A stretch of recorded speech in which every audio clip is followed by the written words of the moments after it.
My name is Myra Ingram. I'm 32 years old, and 3 weeks ago, my own mother hired 3 lawyers to force me to sign away the inheritance my father left me, right in the middle of her living room. She called it a family meeting. I call it an ambush. They thought I would come alone. They thought I would tremble at legal jargon and Latin phrases.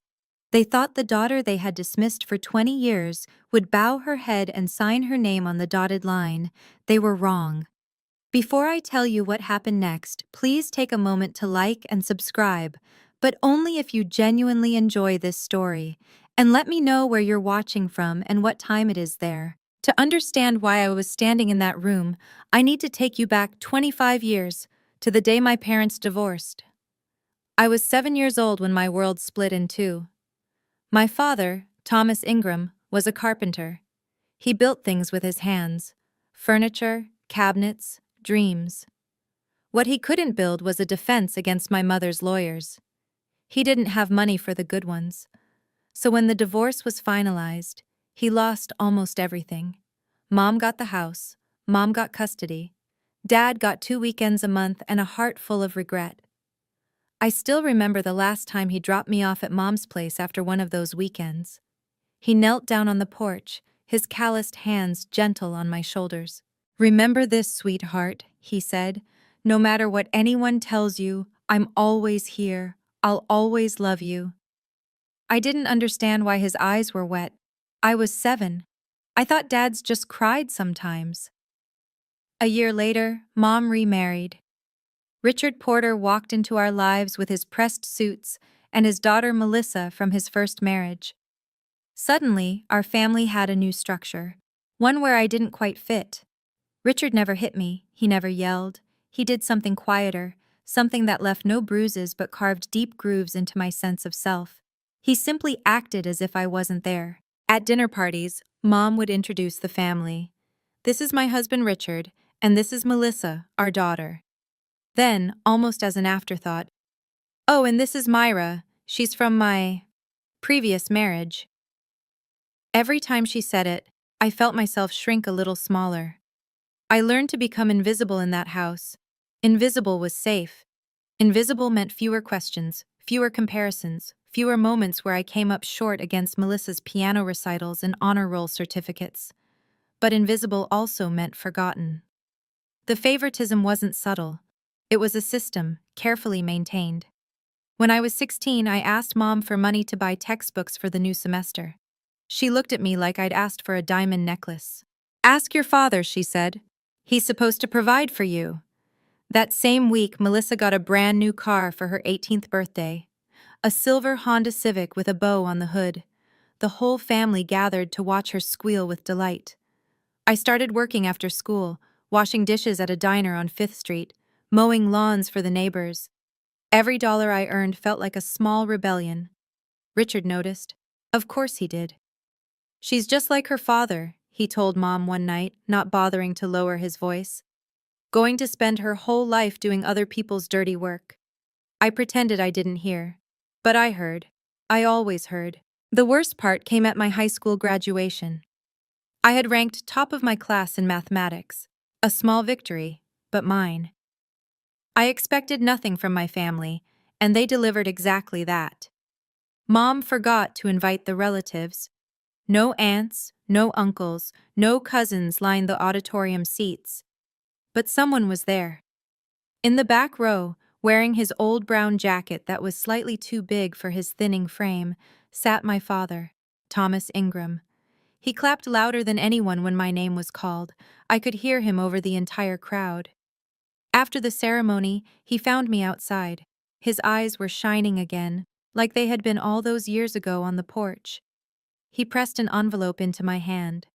"I've been saving," he whispered, "for your college. Don't tell your mother." I kept that secret for 14 years, until Dad died, and the secret became a storm. The call came on a Tuesday, 7:04 a.m. I was pouring my first coffee of the day when my phone buzzed with an unknown number.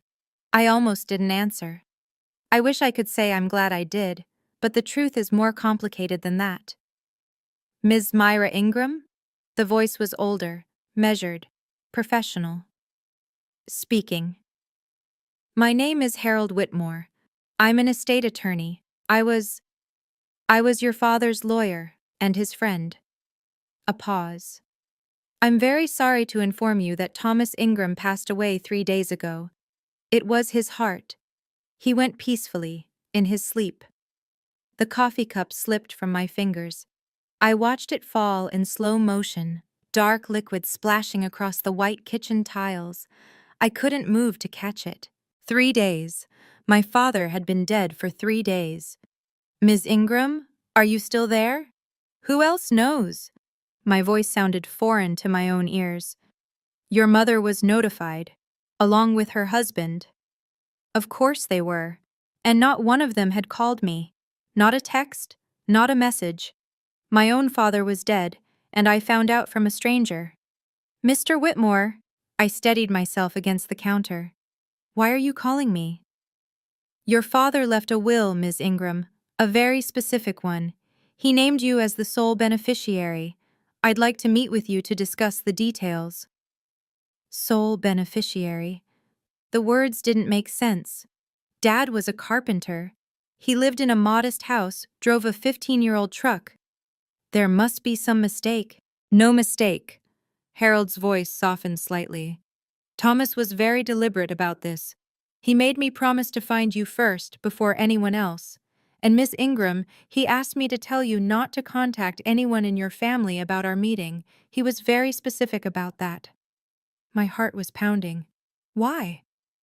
Because he knew they would try to take it from you. Harold Whitmore's office smelled like old books and furniture polish. The kind of smell that made you trust what happened inside these walls. He was older than I expected, silver-haired, wire-rimmed glasses, the weathered face of a man who had seen too many families tear themselves apart over money. He gestured for me to sit. A thick folder lay on the desk between us. Your father came to me 23 years ago, Harold began. Right after the divorce, he wanted to make sure that if anything ever happened to him, you would be protected. He opened the folder. Inside was a document I recognized. A last will and testament, along with photographs, bank statements, property records. The house on Maple Street. Market value approximately $550,000. A savings account containing $180,000, some personal effects. Harold looked up at me. Total estate value is just under $800,000. I couldn't breathe. That's impossible. Dad was a carpenter. He was a carpenter who sold his workshop 15 years ago and invested wisely. Small rental properties, mostly. He lived simply so he could leave you this. Harold's voice was gentle. He never touched the principal. He wanted you to have it all. My eyes blurred. All those years, living in that one-bedroom house, driving that old truck, wearing the same brown jacket to my graduation. He could have lived better. He chose not to. Harold slid another item across the desk. A sealed envelope, my name written in Dad's familiar handwriting. He asked me to give you this when the time came. But Myra... Harold hesitated. He also asked me to tell you not to open it until you need it. He said you'll know when. I took the envelope. It weighed almost nothing. But somehow, it felt heavier than everything else in the room. There's one more thing, Harold said. Your mother. She's already asking questions. The silence lasted exactly 1 week. Then the phone calls started. Aunt Linda was first. Mom's younger sister, the one who always wore too much perfume and spoke in whispers at family gatherings. Myra, honey. Her voice dripped with practiced concern. I heard about your father's passing. Such a shame. And I heard there was some money involved. I said nothing. Sweetheart, your mother is very upset. She feels like you're shutting the family out. Don't you think you should share what Thomas left? After all, she was married to him too. I hung up. Uncle Robert called next. Then Cousin Denise. Then people I hadn't spoken to in years, all suddenly remembering my number, all with the same script. Your mother is heartbroken. Families should stick together. Thomas would have wanted you to share. Would he? I thought about the envelope in my drawer, still sealed. I thought about Harold's words. He knew they would try to take it from you. Finally, Mom herself called. It was a Thursday evening, and her voice was sweet. Too sweet. The kind of sweet that used to precede punishment when I was a child. Myra, darling, I've been trying to reach you. I heard about the will. Who told you? She ignored the question. We need to talk about this as a family. Your father and I were married for 9 years. Whatever he had, I helped him build. Surely you understand that? The will says otherwise. Silence. Then cooler. We should meet. Discuss this properly. I'll arrange a family meeting this weekend. My house. Saturday at 2. Fine. And Myra? Her voice hardened just slightly. Don't be difficult about this. We're your family. Everything can be resolved if you just cooperate. I didn't sleep that night. Something was coming. I could feel it. Before the family meeting, I agreed to meet Mom for coffee. Just the two of us, she said, to talk things through. She didn't come alone. Richard was already seated when I arrived at the cafe, his arms crossed over his chest like a bouncer at a club. Mom sat beside him, her face arranged in an expression of wounded motherhood. Myra, sweetheart. She gestured to the empty chair. Sit down. Richard wanted to join us. You don't mind, do you? I did mind, but I sat anyway. Richard didn't waste time. He leaned forward, his cologne sharp in my nostrils. Let's cut the crap, Myra. Your dad's gone. He left you some money. That's nice. But your mother sacrificed years raising you. She deserves her share. Her share of what? The estate. We're thinking 70-30. You keep 30%. Sign the papers, everyone's happy. I looked at Mom. She wouldn't meet my eyes. Dad left everything to me, I said quietly. That was his choice. His choice? Richard laughed. The man's dead. His choices don't matter anymore. Something cold settled in my chest. They matter to me. 70-30, Myra. Richard's voice dropped. That's the deal. No. No? He seemed genuinely surprised, like the idea of refusal hadn't crossed his mind. No. I stood up. The will is legal, it's final, and this conversation is over. I walked toward the door. Behind me, I heard Richard's chair scrape against the floor. You're going to regret this. His voice carried across the cafe. Other customers turned to look. Trust me, you have no idea what you're dealing with. I didn't turn around, but I memorized those words. Later, I would be grateful I did. After the cafe, the campaign began in earnest. They didn't come at me directly. That wasn't their style. Instead, they mobilized the family network, turning relatives into soldiers in a war I never wanted. My phone became a weapon aimed at my sanity. Text messages piled up like accusations. From Aunt Linda, your mother cried all night, is this who you've become? From Uncle Robert. Thomas would be ashamed of you. You know that, right? From cousins I hadn't seen in a decade. Selfish, ungrateful, cold. Then came the Facebook post. Someone, I never confirmed who, wrote a long, emotional message in the family group chat. It painted a picture of a greedy daughter who had abandoned her mother, stolen her father's estate through manipulation, and now refused to share a single cent with the family that raised her. The comments poured in. Relatives I barely remembered called me names I can't repeat here. Old family friends clicked angry reactions. Someone shared a photo of me from years ago with the caption, "This is what betrayal looks like." I screenshotted everything, every message, every post, every accusation. I didn't know why I was doing it at the time. Some instinct, maybe. Harold's voice in my head. He knew they would try to take it from you. Melissa texted me for the first time in months. You're tearing this family apart, Myra. Mom won't stop crying. Why are you doing this to us? I typed a response, then deleted it. Then typed another. I'm not doing anything. I'm just refusing to give away what Dad gave me. She didn't reply. 2 weeks of silence followed. No calls, no texts, nothing. The silence was worse than the attacks, because silence meant they were planning. The call came on a Wednesday. Mom's voice was different this time. Flat, businesslike, stripped of all the fake sweetness. Myra, we need to meet. A family meeting. This Saturday, 2 o'clock, my house. What's there to discuss? The future. A pause. How we can all move forward. Richard thinks, we all think, there's a way to resolve this without lawyers, without courts, like a family. Something about the word lawyers made my stomach tighten. The way she said it, too casual, too rehearsed. Fine, I'll be there. Good. Was that satisfaction in her voice? And Myra? Come with an open mind. We just want what's best for everyone. I hung up and immediately called Harold. A family meeting, I told him. Saturday. She mentioned lawyers, but said we could resolve it without them. Harold was quiet for a moment. Then, if she mentioned lawyers at all, she has them. Count on it. What should I do? You should go. And you should have me nearby. If things go south, text me, I'll come in. I hesitated. What exactly are you expecting? I'm expecting them to pressure you. Intimidation. Maybe threats disguised as concern. They might have documents ready for you to sign, things that look reasonable but aren't. Harold's voice was steady. Don't sign anything, Myra. Don't agree to anything. And whatever happens, don't lose your temper. That's what they want. I thought about Richard's words at the cafe.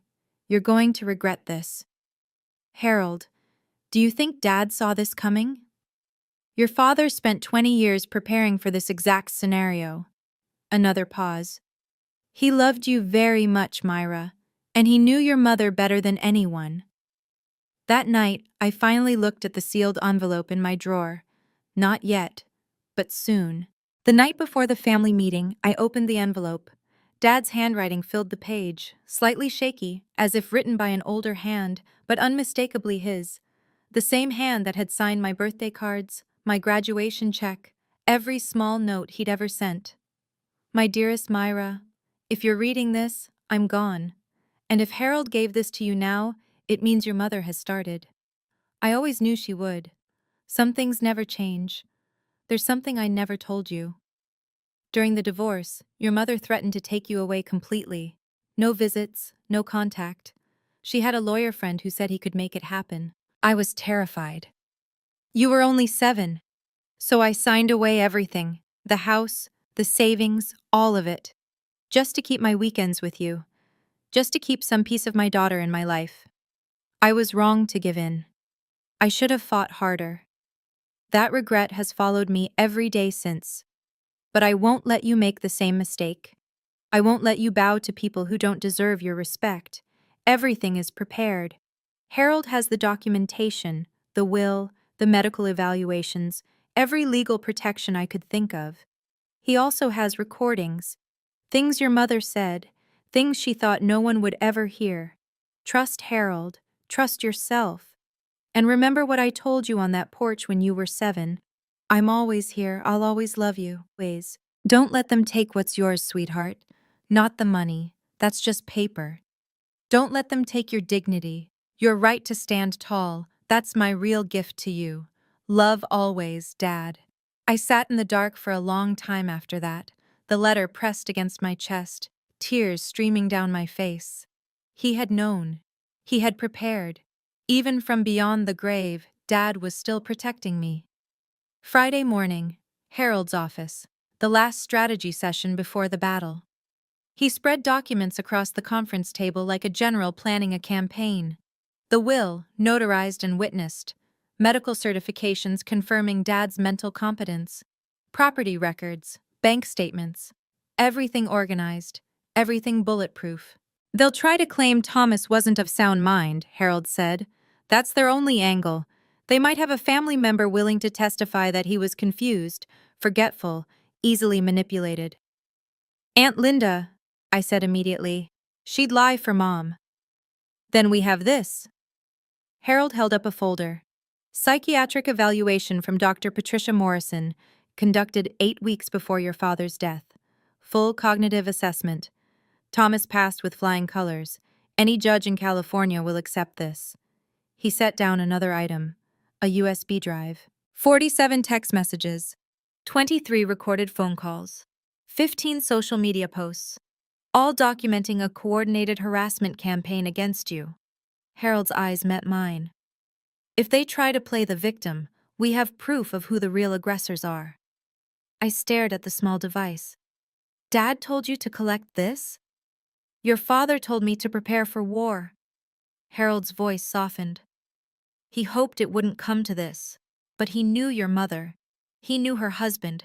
He wanted you armed. What if they have lawyers tomorrow? Then I come in. Harold handed me his card. Keep your phone accessible. If you see legal representation, text me one word. Now. I'll be parked 2 blocks away. I took a deep breath. Anything else? Yes. Harold leaned forward. Whatever they say, whatever they accuse you of, don't react. Don't raise your voice, don't cry, don't give them ammunition. He paused. Your father always said you were stronger than you knew. Tomorrow you prove him right. I nodded. Ready or not, the war was coming.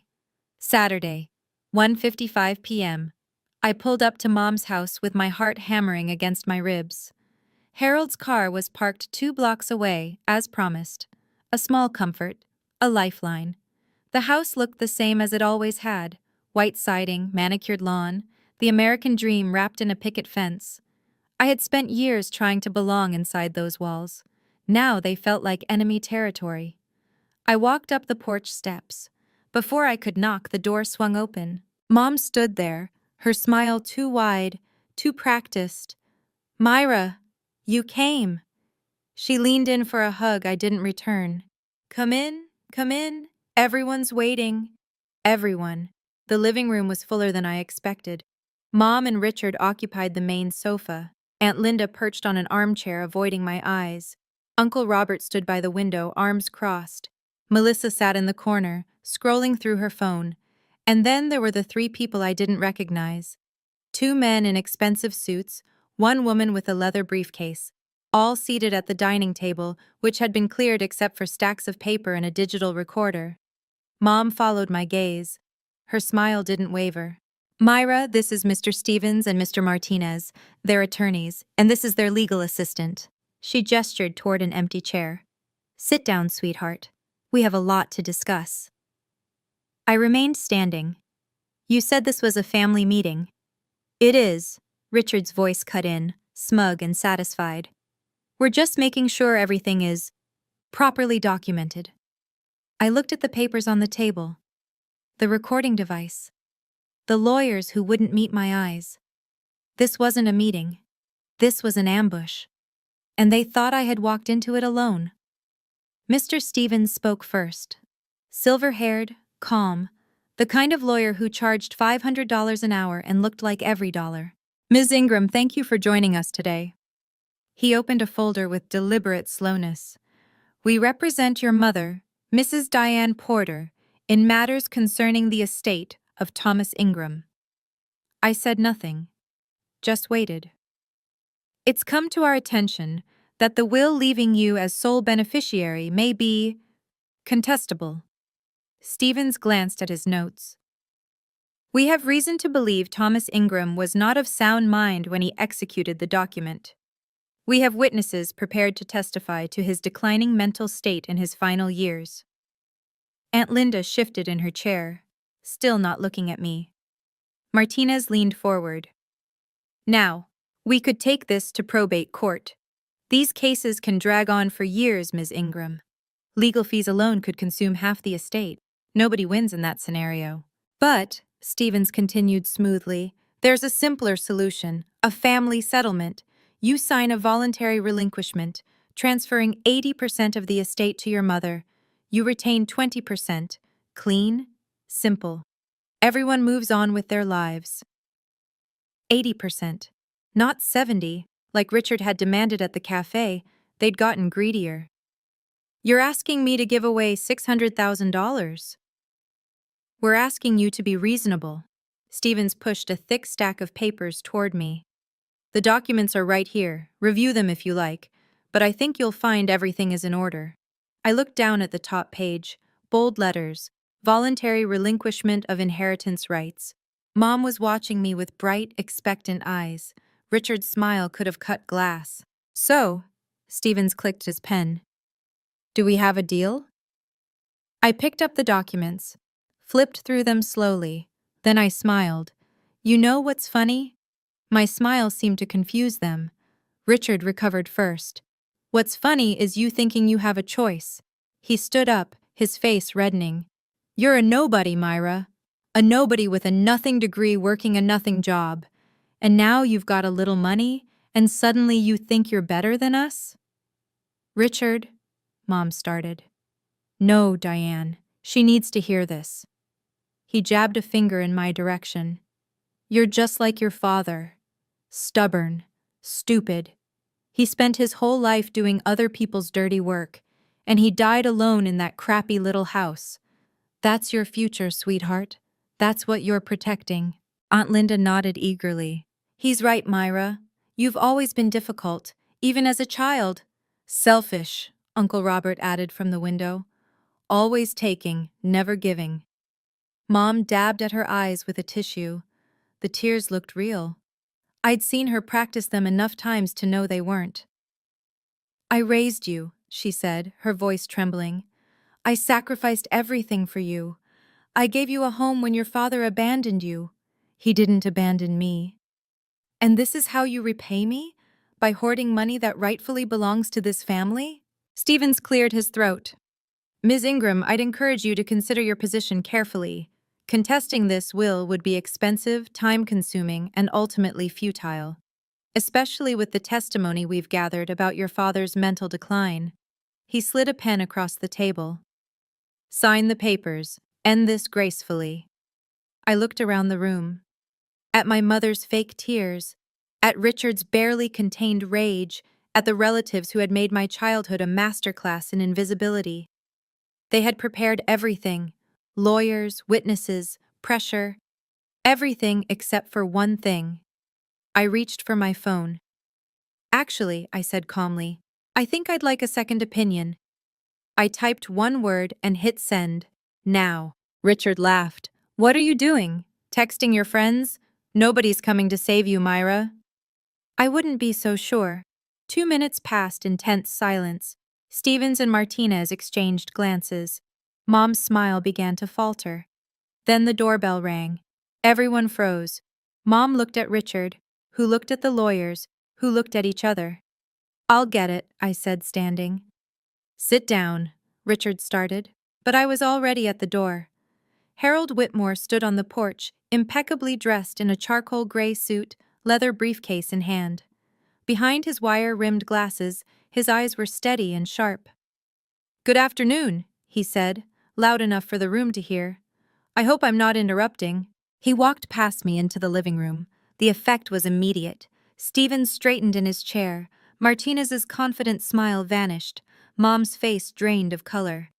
Ladies and gentlemen. Harold set his briefcase on the coffee table. My name is Harold Whitmore. I'm a licensed estate attorney in the state of California, and I've been representing the interests of Thomas Ingram for the past 25 years. He paused. I am now representing his daughter, Myra Ingram. Richard found his voice first. This is a private family matter, which now includes legal representation on both sides. Harold clicked open his briefcase.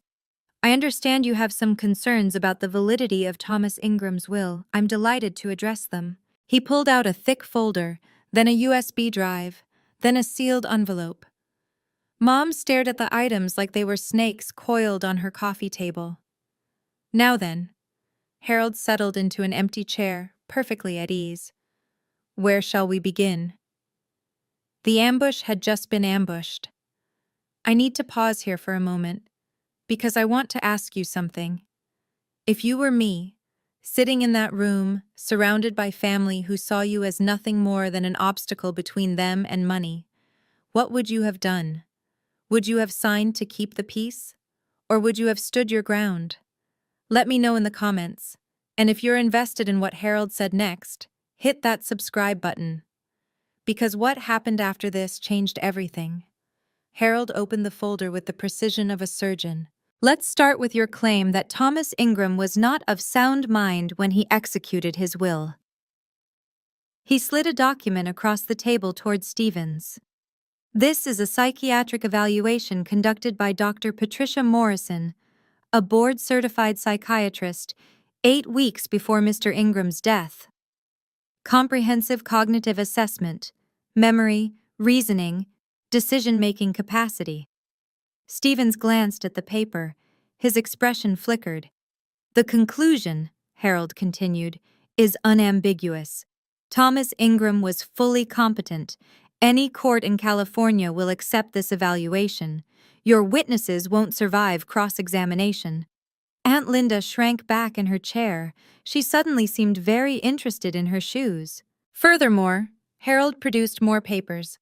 The will itself was executed in full compliance with California Probate Code Section 6110, 2 independent witnesses, notarized, legally airtight. He turned to Martinez. You mentioned probate court. I welcome it. We'd win, and then we'd countersue for frivolous litigation. Mom's voice came out strangled. Harold, surely we can discuss this like reasonable people. We are being reasonable, Mrs. Porter. Harold's voice didn't waver. Reason says you have no legal standing. Reason says this will cannot be contested.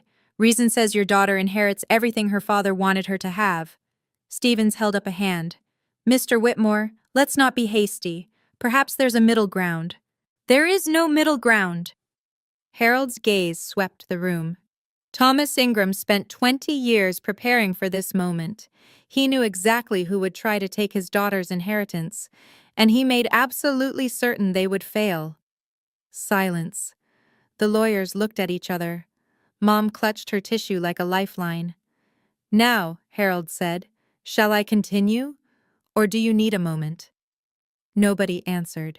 He continued. Harold held up the USB drive. This contains 47 text messages, 23 phone call recordings, and 15 social media posts. He set it down on the table with a soft click. All documenting a coordinated harassment campaign against my client, threats, defamation, emotional abuse, all perpetrated by people in this room. Aunt Linda's face went white. Uncle Robert uncrossed his arms, suddenly uneasy. California Civil Code Section 1708.7, Harold continued, stalking and harassment. California Civil Code Section 45 and 46, defamation and slander, not to mention intentional infliction of emotional distress. He looked directly at Mom. If this goes to court, Mrs. Porter, I won't just defend the will. I'll file counterclaims for harassment and defamation. I'll subpoena your phone records, your Facebook account, every message you've sent in the past 3 months. Richard slammed his palm on the table. This is ridiculous. We're family. You can't sue family for... I can. Harold's voice remained perfectly level. And I will. The evidence is overwhelming. Would you like to see the messages calling my client selfish, ungrateful, and a disgrace to the family? I have them printed and organized chronologically. Mom turned to Stevens, her composure cracking. Do something! Stevens gathered his papers slowly. His face had the expression of a man who had just realized he was standing on quicksand. Mrs. Porter, I think we need to reassess our position. He glanced at Martinez. Perhaps we should continue this discussion privately. I think that's wise, Harold agreed. And while you're reassessing, consider this. Thomas Ingram recorded conversations, including one from 2001, when Mrs. Porter threatened to remove him from his daughter's life unless he surrendered all marital assets. Mom's gasp was audible across the room. Any questions? The room unraveled.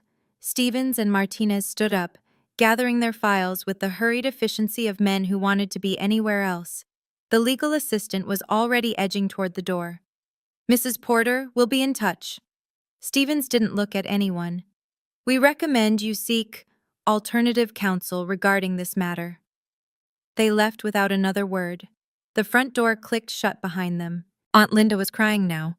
Real tears, not the manufactured kind. Diane, you told us Thomas was confused. You said he didn't know what he was signing. You said, "Shut up, Linda." Mom's mask had finally cracked. Her face twisted with rage as she turned on Harold. You think you've won something? You think this is over? She jabbed a finger at me. She's my daughter. That money should be mine. I was married to Thomas for 9 years. I suffered through those years. You threatened to take his child away. Harold's voice was quiet, almost gentle. Unless he gave up everything. That's not suffering, Mrs. Porter. That's extortion. Uncle Robert stepped forward.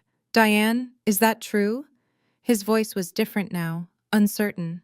You always told us Thomas walked out. That he abandoned you and Myra. He did abandon us! I have the recording. Harold reached for his briefcase.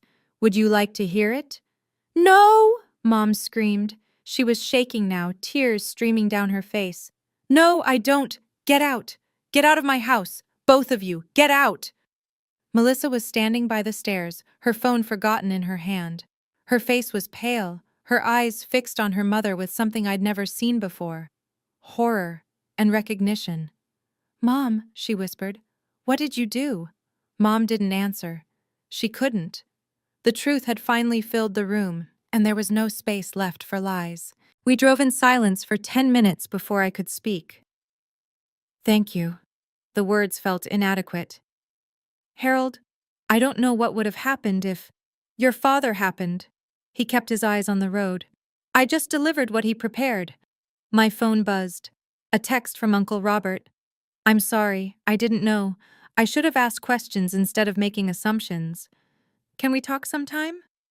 Another from Aunt Linda. I was wrong about you. I was wrong about a lot of things. I showed Harold. He nodded slowly. The truth has a way of rearranging people's loyalties. That evening, we sat in Harold's office going over next steps.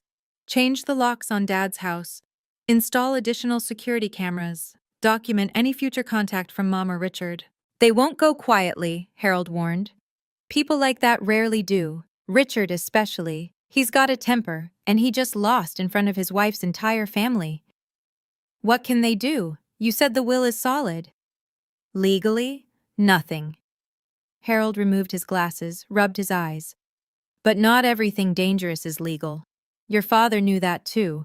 It's why he installed the security system at the house. He paused. It's still active, by the way. Cloud backup, motion sensors. I have access to the feed. I thought about Richard's face in that living room, the barely contained fury. You really think they'd try something? I think you should be careful. At least until the dust settles. That night, I received one more message, this one from Melissa. I don't expect you to forgive me or Mom, but I need you to know I'm not going to be part of this anymore. And Myra, please be careful. Dad, Richard, he said some things tonight. I'm scared for you. The dust wasn't settling. It was just getting started. 2 weeks of silence followed the meeting. No calls, no texts, no Facebook posts. It should have felt like victory. Instead, it felt like the calm before a hurricane. I started spending time at Dad's house, my house now, sorting through his belongings, preparing to move in. Every drawer I opened felt like a conversation with him.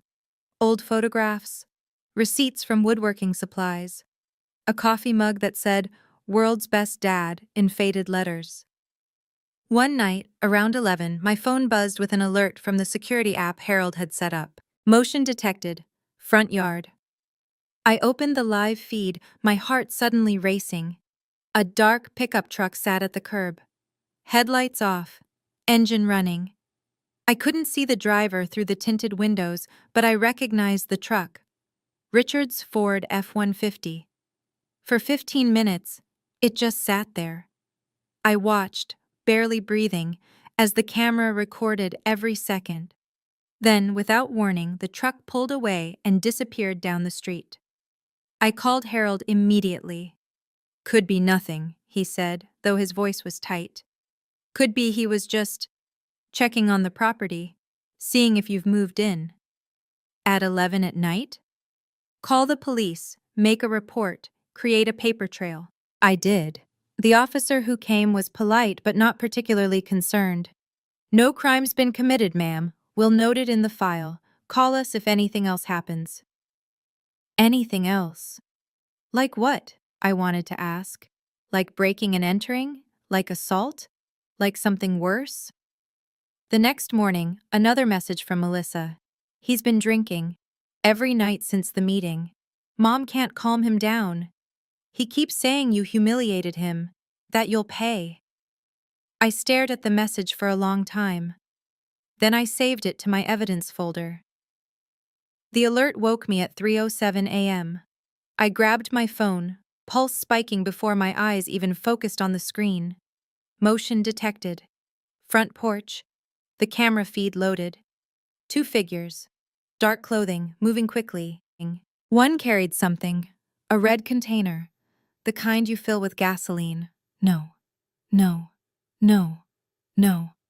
I watched as the first figure poured liquid along the porch railing, across the front steps, around the base of Dad's carefully trimmed bushes. The second figure stood watch, head swiveling left and right. Then the first one pulled out a lighter. I was already dialing 911 before the flame appeared. "Someone's setting fire to my house, 742 Maple Street. I have them on camera." The match dropped. The porch erupted in orange and yellow, flames climbing the wooden railing my father had built with his own hands. But then something happened that neither of the arsonists expected. The sprinkler system activated. Water burst from hidden nozzles. Dad had installed them years ago, a precaution I hadn't even known about until Harold mentioned it. The flames hissed and sputtered, fighting against the spray. On the camera, I watched the 2 figures freeze in shock. Then they ran. Straight toward Richard's pickup truck, parked half a block away. The camera caught the license plate as they drove off. Clear as day. I stayed on the line with 911 until I heard the sirens. The fire trucks arrived in 7 minutes. By then, the sprinklers had done most of the work. The porch was charred, the railing destroyed, but the house, Dad's house, my house, was still standing. The police came next. I showed them the footage. The officer's eyes widened when he saw the license plate. "We know that truck," he said. "We'll have them in custody within the hour." The police station at 4 a.m. has a particular kind of fluorescent emptiness. I sat in a plastic chair, Harold beside me, watching officers move through the hallways like ghosts. Detective Aaron Brooks found us around 4:30, a solid man with tired eyes and a badge that looked like it had seen too much. "Ms. Ingram." He sat down across from us. "We've made 2 arrests, Richard Porter and Diane Porter." I had expected Richard, but hearing my mother's name was different. It landed somewhere in my chest and stayed there, heavy and cold. "We found them at their residence." Mr. Porter's clothes still smelled like gasoline. Mrs. Porter was attempting to delete messages from her phone. Brooks opened a folder. Our tech team recovered them. Communications between the 2 of them planning the fire, discussing timing. She knew Miss Ingram. She wasn't just an accomplice, she helped plan it. Harold's hand found my shoulder. "Would you like to see them?" Brooks asked. "You're under no obligation." I didn't want to. Every rational part of me screamed to go home, to let the justice system handle this, to never look at those faces again. But there was another part, the 7-year-old girl who had stood on that porch, watching her father cry. The teenager who had been made to feel invisible in her own home. The woman who had been called selfish for refusing to give away her dignity. "Yes," I said. "I want to see them." They put me behind one-way glass. Mom sat in interrogation room 2, her makeup smeared, her expensive blouse stained. She didn't look like the woman who had raised me, she looked like a stranger. When she spoke to the detective, her voice cracked. "She's my daughter. I would never hurt my daughter." But she had. She had tried to burn down everything my father left me. The trial took 4 months. It felt like 4 years. The evidence was overwhelming. Video footage, text messages, gasoline receipts traced to Richard's credit card, 2 neighbors who had seen the truck that night. There was no reasonable doubt to create. Richard went first on the stand. His lawyer tried to paint him as a man driven to desperation by financial pressure. His business had been failing for years, drowning in debt. The inheritance would have saved him. The jury didn't care about his desperation. They cared about the gasoline, the match, the flames. Guilty. Arson in the first degree. Conspiracy to commit arson. 10 years. 7 for the fire. 3 for the conspiracy. Eligible for parole in 6. Mom's lawyer took a different approach. She was a victim, he argued. Manipulated by her husband. Frightened into compliance, she never wanted anyone to get hurt. The text told a different story. If we can't have the money, she doesn't get to keep the house. Burn it down. Her own words, in her own hand. Guilty. Conspiracy to commit arson. 5 years. Possible parole after 3 with good behavior. When the judge read the sentence, Mom turned to look at me through the gallery. Her eyes were red, her face hollow. She mouthed something. It took me a moment to read her lips. "You'll regret this." The same words Richard had said at the cafe. The same words he'd said in her living room. I held her gaze until the bailiff led her away. Outside the courthouse, Harold walked me to my car. "How do you feel?" I thought about it. I don't feel like I won. I just feel empty. "That's normal." He squeezed my arm. "But Myra, your father would be proud." The emptiness shifted just slightly, enough to let something else in. Let me step out of the story for just a second. I want to ask you something honest. Do you think I should forgive my mother? Some people say family is family, no matter what. Others say there are lines that, once crossed, can't be uncrossed. I'd really like to know what you think. Leave a comment and let me know. And if you've ever had to set a hard boundary with someone you love, or someone you were supposed to love, you're not alone. What my father wanted me to do next? It surprised even me. The story made the local news. Daughter's inheritance leads to arson plot. My face pixelated on the evening broadcast, but everyone who knew me recognized the house. Work got complicated. My colleagues didn't know how to act around me.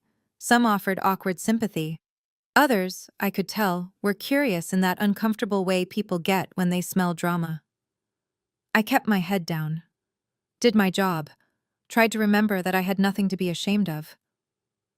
The family fallout was messier. Aunt Linda sent a 5-page handwritten letter. She detailed everything she remembered from my parents' divorce. Things Mom had told her, things she now realized were lies. At the end, she apologized for believing the wrong person for 20 years. Uncle Robert cut ties with Mom completely.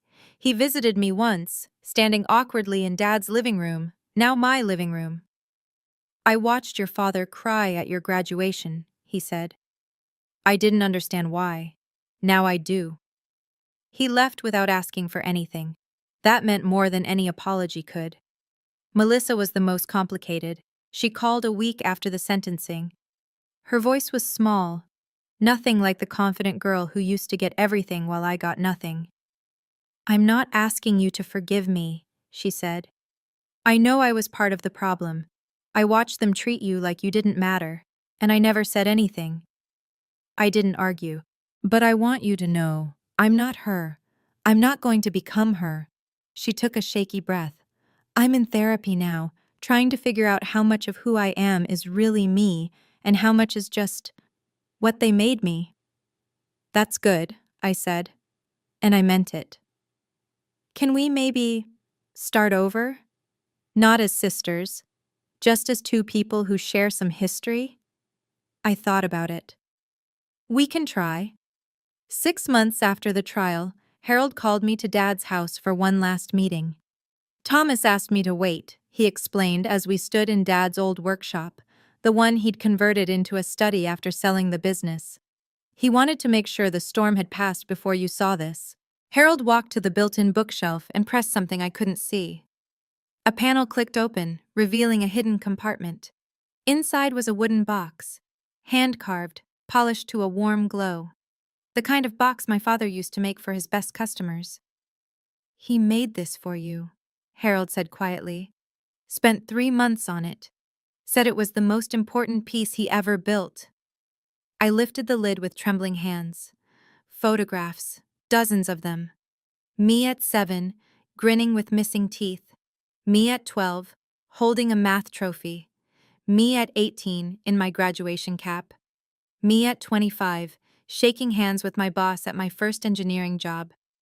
Every picture had a note on the back. Dad's handwriting. Myra, age 7. The day I had to leave. I promised myself I'd find a way back to you. Myra, age 12. I was in the back of the auditorium. You didn't see me, but I saw you. Myra, age 25. I drove 3 hours to watch you walk into that office building. My daughter, the engineer. My heart nearly burst. The last picture was recent. Me, standing in front of my apartment, taken from across the street. The note read, "My beautiful girl, every choice you've made on your own. I couldn't be more proud. The money is just paper.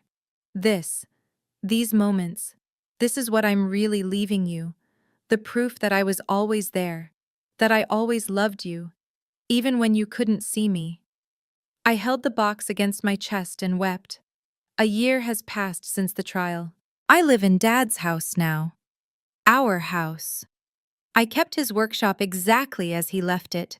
The smell of sawdust and wood polish, his tools hanging in perfect rows on the pegboard, the workbench where he built beautiful things for people who appreciated them.